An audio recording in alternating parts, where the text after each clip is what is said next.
My name is Elmo Baca. I'm an author and I suppose for my book on Mabel, I'm somewhat of a cultural historian.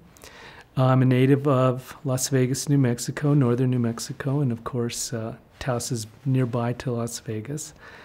And being in the neighborhood, I love to go up to Taos. I don't really think I understood what Taos was all about growing up in New Mexico. New Mexico was the perfect place for Mabel to come to, I think, to really express herself and explore some themes in her life, and I think the way she wanted to live. New Mexico in 1912, we finally achieved statehood after a very long struggle. There was a feeling in New Mexico that we really wanted to be American. We wanted to espouse American values.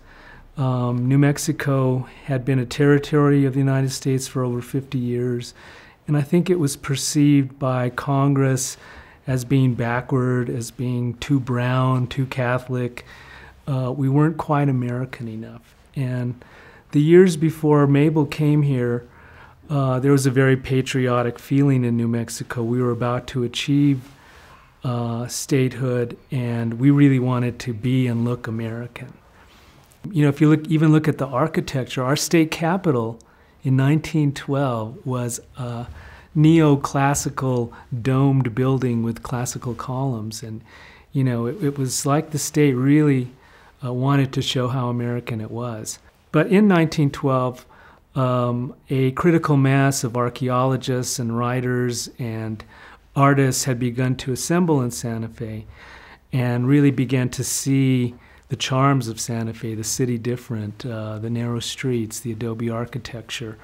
And so there's a famous Santa Fe city plan of 1912 where they start naming the streets like Camino del Monte Sol and having this very romantic vision of Santa Fe as something very unusual, very real, very authentic, and something that needed to be preserved. Of course, at the same time, they started to really see the beauty of our indigenous architecture.